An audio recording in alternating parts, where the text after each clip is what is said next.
Back on the show is John Castaneda, who's got a awesome entry here in this tournament, the Combate Americas Copa Combate $100,000 8-man tournament. John, how are you? I'm doing well, James. Thanks a lot again for having me. No problem. It's always great talking to you, and this is a big deal, big tournament. Let's talk about your last fight, though. Contender Series, coming off the win. You get the unanimous decision win in that one at Dana White's Contender Series 4. How happy were you with your performance? I know you would have liked the finish, but it was a pretty good showing, in my opinion.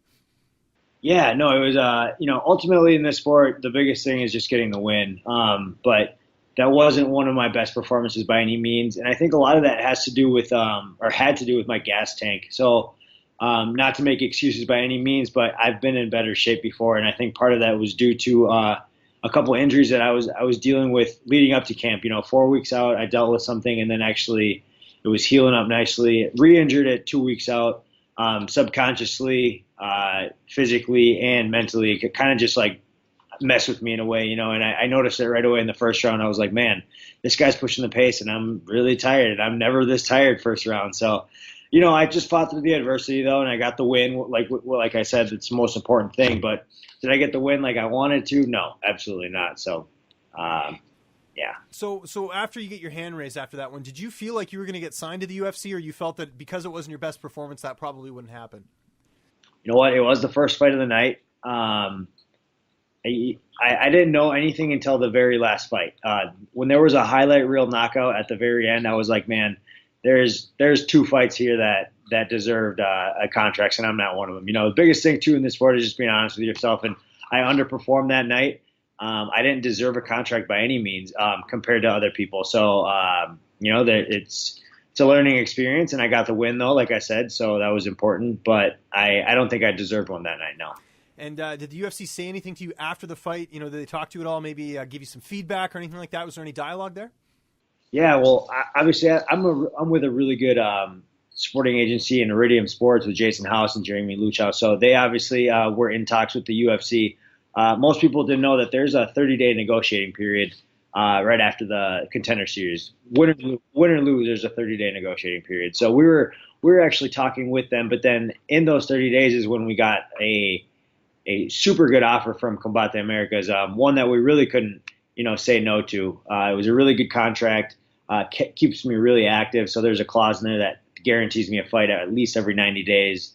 Really good compensation, stuff like that. So everything worked out for the best. Yeah, and the one thing I like about this, aside from the financial part of it, which don't get me wrong, that $100,000 doesn't come around too often, and especially in MMA. But I like the fact that the focus is going to be on the fighters in the tournament. I always love that with tournaments. So I think you're definitely in a good spot there. So tell me how this sort of came together. Was it like a phone call? How did you find out, and how excited were you when you found out you'd be competing in this tournament? Yeah, no, absolutely. So basically, they reached out to my management, and my management reached out to me. Me and Jason, we kind of weighed out our options, like what route do we want to take, and this seemed like the best route. Like you said, yeah, financially it's awesome. There's big opportunities here, but it's not even that. I think the biggest thing is just being able to compete at the highest level, which is my main concern. I want to fight the best people around, and I want to fight constantly. I want to be active. Fighting 3-4 times a year like I'm used to. And basically Combate Americas was the one that offered that. So that was the route that we took, and I'm very happy with it. Is this your first time ever being in a tournament like this, like even dating back to your amateur career? Absolutely. Yeah. This is old school MMA, man. This is, this is stuff before, basically when I was like first born, they were having like 8-man tournaments. So this is definitely old school. Never been a part of something like this. Very excited, historic event in Cancun, Mexico. I'm excited to see the growth that this company has just, the momentum and the growth that this company has. It's awesome to see, and I'm excited to be a part of it. Does this remind you of like the Kumite at all from Bloodsport, but like in Mexico, So. Exactly. Yeah, no, it'll be fun. I mean, it's one guy representing each country. 7 different countries, because one individual is representing the state of Texas. So. But no, man, I'm super excited. It's definitely a historic event. Yeah, I think it's awesome. Did you talk to any other fighters about, entering a tournament like this? Like maybe someone that's, done something similar to this? No, I actually haven't. That's not a bad idea though. We're just trying to figure out, every single little detail about this tournament, and kind of trying to implement that style and what we think it's going to how it's going to pan out the whole night. We're trying to implement that in my training. So that's kind of the best we have in a sense of trying to get the feel for what's going to happen that night. And I guess it's safe to say you're preparing a little bit differently for this just because it is a tournament? Absolutely.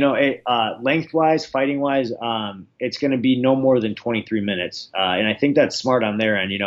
I was at first expecting 3 5-minute rounds, 3 different fights, but that's possibly 45 minutes of fighting in one night. So they adjusted it a little bit. So the first fight is a 5-minute round, and then it's 3 threes, and then 3 threes in the finals as well. So if all fights go the distance, it's 23 minutes of fighting. So that's basically like telling you to prepare for a championship fight, like a 5-minute round in the sense of how good of shape you should be in. However, obviously there's the thing that you're going to fight 3 different styles and 3 different people. So that's what we're trying to implement in the camp. We're trying to do a hard 5-minute round, hop on the Airdyne bike, cool down, and then having to re-warm up, 15, 20, 30 minutes later, have another hard go at it, 3x3, and then same thing for the finals. So that's what we're trying to do right now. Do they have any reserves for this tournament just in case someone misses weight or anything like that? Yeah, they have a couple of alternates.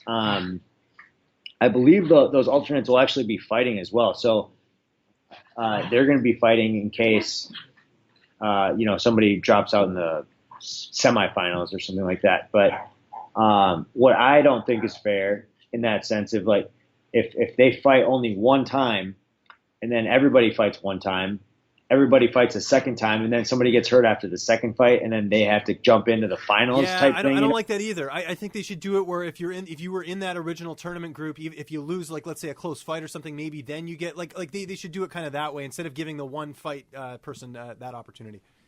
Yeah, no, but I mean, we'll see how it pans out. I don't plan on getting hurt. So, yeah. Well, it's interesting that you mentioned the reserves and stuff, because if I'm not mistaken, could be wrong about this. Don't want anyone to send any hate mail, but if I'm not mistaken, I believe Daniel Cormier was actually an alternate in that Strikeforce tournament, and then he ended up winning it. So, I mean, it's always interesting to see how tournaments can sort of unfold. That's what sort of makes it kind of fun in a way. Absolutely, no, and like I said, there's so many different styles. There's 8 different styles here going into one tournament, and which one's going to prevail? It's going to be a good night of fights. I can tell you that. So, do you know who you're matched up with yet, or does that sort of get announced closer to tournament time? I think I know who's on my side of the bracket. I know who I have first round. So obviously, I know who I'm fighting right off the bat. I don't know who I'm fighting second or third fight, but I'm fighting Kevin Moreira. I think is his name. He's from Peru, Lima, Peru. I believe he has a 4-1 record. I got the first seed in the tournament out of the 8, and they just seeded the top 4 guys. So he's kind of one of those wild cards. But, if I were to rank him in a sense of, let's say everyone got ranked, I'd say he's like the 7th or 8th seed because he has the least amount of experience. I've watched a couple of his fights, even his most recent one, which was right around the same time that my Contender Series fight was. He doesn't seem really developed in any single area, any specific area. He's kind of just how my team described it, and I don't mean any offense. You know what? No, I'm not even going to say it. Yeah, I know what you mean. He's not as developed as we would imagine someone to be at this level. So I'm very excited for the fight. I just got to perform. The biggest thing with this too is just having to be able to perform in that 5 minutes, because the first fight is a 5-minute round. I'm a slow starter, so I got to get a really, really good warm up in the back, basically get my second win, and then go out there and just dominate. Interesting. I know you're not looking past anyone in this tournament. You're not that type of guy, but I do have to ask, what do you plan on doing with the money if you do end up winning the tournament? It's a lot of money, $100,000. Oh, absolutely. And I think that the first thing I would do is obviously pay off my student loans. Just graduated school 2 years ago, so being debt-free 2 years after school would be awesome. And then right after that, honestly, my sister is graduating school here in one semester, so I'd probably help her out a little bit. And then I have a 13-year-old brother who's going to go to college one day, so I'll help him out as well. The rest of it, maybe I'll just save up, put in the bank account, stuff man. Like that. I like the priorities here. And this is going to be a great tournament. It's Copa Combate coming up here November 11th in Cancun, Mexico. John, I can't thank you enough during Fight Week to join me here and do this interview. Just remind people where they can get a hold of you on social media, and if you have any sponsors or shout-outs, the floor is yours, man. Absolutely, man. So you can find me at John Castaneda _ Sexy Mexi 135 on Twitter, and then just anything John Castaneda related, I'm sure I'll pop up there. But big shout out to my coaches and my teammates at the Minnesota Martial Arts Academy, and then my management team Iridium, Iridium Sports Agency with Jeremy Luchow and Jason House.